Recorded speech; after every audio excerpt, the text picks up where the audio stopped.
Hi, everybody. Greetings, fellow cancer warriors, friends, survivors, supporters, everyone. Aloha, and welcome back to my channel. I once again apologize for my extremely long hiatus here. Those of you who know me know how much I just love being on the computer. So I have not been on for a while. I apologize. Today's going to be, I'm going to try to be brief, but I want it to be an informational video, kind of an update as to how my health has been the last couple of months. I'm going to go back since April, and I did manage to write a little cheat sheet for myself so I could keep it going and not make a really long video, because I don't care to do that either. It's too much. You can condense things and say what you need to say and get on with it. Anyway, let me just start out by telling everyone that does have cancer. I mentioned this before in some other videos, but I'm reiterating that I do run an online cancer support group right now. It meets on Wednesday. What am I trying to say? Oh goodness, I'm drawing a blank. It meets on Wednesdays at 5:30 Hawaii Standard Time on Facebook Messenger. So if you'd like to be a part of that group, reach out to me, send me a text, an email, call me if you have my number, and it is confidential, so I'd like to talk to you first and just confirm a few things, and then we'll go from there. Okay, I hope to join us. And also, I share my personal stories like this to let others know that maybe you're on the same treatment as me and experiencing some of the same problems or symptoms, and sometimes it's difficult to know if it's a problem or not, or if it's a normal side effect or what have you. And really the purpose of this video is I want to encourage everyone to listen to their body and always talk with their doctors and nurses about symptoms and report everything, no matter how small it is, because you just may be having a more serious issue than you realize. And I'll get into that in a minute. Anyway, I should also mention my voice. Why, I've been sounding like Kermit the Frog the last couple of days. I've been going through pneumonia forever, and my voice, it doesn't hurt, thank goodness, right now, but it's just shot. So I apologize for sounding like this. Excuse me. Try and get through this video without having a coughing fit. Let me just get into the material here, and then we can move forward. So again, I'm going to go back. I'm going to start on April 20th, and I had a negative TB test, which was awesome. Again, I've always been negative, so I was real excited about that. And then it pretty much went downhill after that. I've been sick ever since. So I was, excuse me, April 25th, that I started to wake up and kind of not feel good, and it ended up turning into a cold that I had for 3 weeks after that. The next day, my doctor did send me for both COVID and flu exam, and I had nasal swabs for both, and they were both negative, so they determined I had a cold. But because of my compromised immune system with the cancer, I'm calling the physician exchange and complaining about not being able to breathe, and my throat hurt, and just a bunch of things that were going on at the time with the cold. The aches and pains, the muscle strains and pains, and whatever, all that stuff. Anyway, so thank goodness COVID was negative, flu was negative. My dad then came on May 11th, and I was nervous about that because he was taking his mask off on the plane to eat and drink, and he means well, he just doesn't know, not really social distancing and coughing and not being careful about covering his mouth and things like that, washing his hands, forgetting his mask. And anyway, I was concerned about, again, my immune system.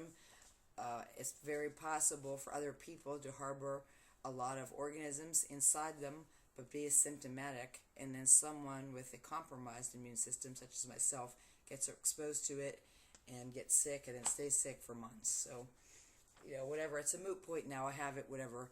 But, again, a good message for everybody to be very cognizant around everybody, and even more so with someone with a compromised immune system. So protect yourself and your loved ones, mask up, keep a social distance, wash your hands, use a hand sanitizer. Now, you know all the whole things. We've been drilling it into your heads for 3 years, so you know what to do. Just do it, please.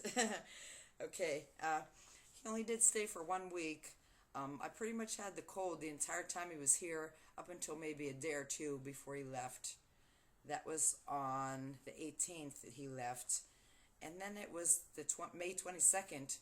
But I want to say about 3 or 4 days after he left, give or take. About the incubation period of pneumonia, I started to feel just not good, and I couldn't really breathe as well, and still having issues with needing to prop myself up in bed to get breath, and can't really take deep breaths. The coughing is going down a little bit because I'm on a cough suppressant now, and a bunch of other things. But yeah, so anyway, they sent me immediately for a stat chest x-ray to Insight Imaging. I don't usually go there. I've been once or twice, but the way COVID's been going, so many things are in shortage right now, national shortage. I do get full brain and body scans, MRIs, CAT scans, PET scans, the works, you name it, I get it. X-ray of they scan every part of my body multiple times in multiple positions, with and without contrast. But there's been a national shortage, so I was only really allowed to get that one test, and I've been kind of sporadically going here and there, getting everything. I normally go every 4 months for the works. Excuse me. Just camp out at the hospital all day. Well, the scan that I got there, the chest CT, was able to get some contrast, thank goodness. It did show that I had a lot of opacities, glass opacities in the left lung specifically, and we do know I have cancer in the left lung. I mean, I have stage 4 metastatic. It's spread there, among other places. But also it was just the consolidation of the dark patches, and was leading to believe it was pneumonia and viral pneumonia at that. So I didn't initially start an antibiotic because antibiotics are for bacterial infections, not viral or fungal. So I had viral pneumonia. They told me stay home for 2 weeks. You're contagious. Stay away from everybody. I did that.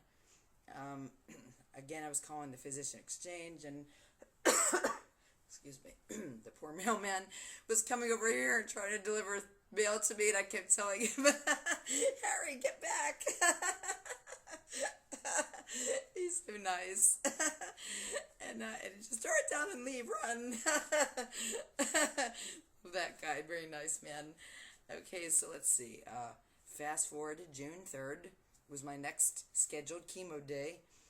They canceled it, though, due to the pneumonia, because they said it's just going to make me more sick and even worse. So I was a nervous wreck because I've never been allowed to leave chemo. I've had to come back from every vacation, Italy, Alaska, I mean everywhere. I have to come back and get the chemo spot on every 21 days. You're not supposed to miss. Well, I had to miss. So I was a little nervous about that. And simultaneously, while that was going on, my right foot is infected, and I also have a rash on my chest here that I'm not going to expose myself on the camera, but I don't know if you can kind of see a little bit up here of the red. It's mostly down here, but I've been using a steroid cream on that, and a couple of times a day. And then my foot, I'm supposed to soak in Epsom salts and put antibiotic cream on there, and that happens a few times a year. I don't know, everything at once right now. So the foot is about 90% gone. The podiatrist basically, I started getting out a scalpel and injecting me with some lidocaine to numb the area. And at that point, I just turned my head and didn't look. And so she did some kind of procedure, and then with the scalpel, and then bandage. When I looked again, it was all bandaged up, and she told me to come back in 3 months, and we're going to repeat it. I said, okay, that's all I need to know. See you later, alligator. I was out. Excuse me. She's very nice. So that's coming along quite nice. The rash is coming along quite nice. Almost gone. Let me see. So I started antibiotics now. Amoxiclav on June 27th. That was just a few days ago. Today is July 1st. Because this pneumonia not resolving itself. It's going on about 45 days now. Really long. So, I have to take twice a day, 2,000 milligrams. It's a very high dose. Hopefully to knock this out. I also had a repeat chest x-ray on the 28th, and on the 29th, my full brain and body CT scans and MRI, brain and body, bone scan, everything that works with and without contrast. Again, everything pointing to pneumonia, but they're not 100% sure. Now they're saying it might actually be side effects from my Kadcyla that I've been taking for the last couple years. The Kadcyla side effect tends to cause pneumocystis. So it's either pneumocystis and or pneumonia. So to make a long story short, I had to miss that chemo a few weeks ago because of the pneumonia. Then I went and I kind of got better a little bit not being there. Then I went, of course I'm maybe growing tumors in the meantime because I'm not getting the chemo, but the pneumonia was resolving because I didn't get the Kadcyla.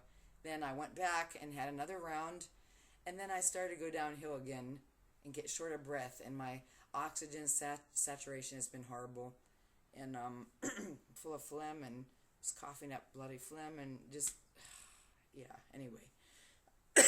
So sound like this. Excuse me.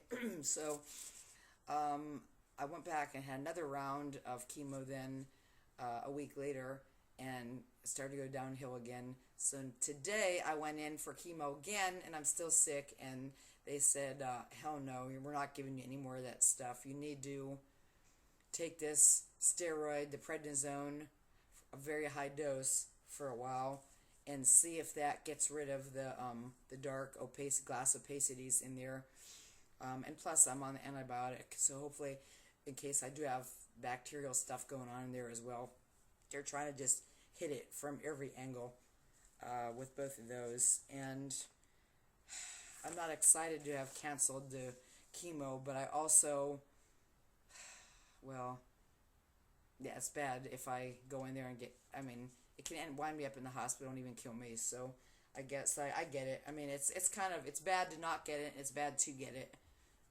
So, they know what they're doing. I just have to have faith and trust that it's going on as it's supposed to. I'm not looking at the time here. I see it's getting over 12 minutes. I'm going to end this video and make a part 2, just because, again, I don't like to have the videos too long.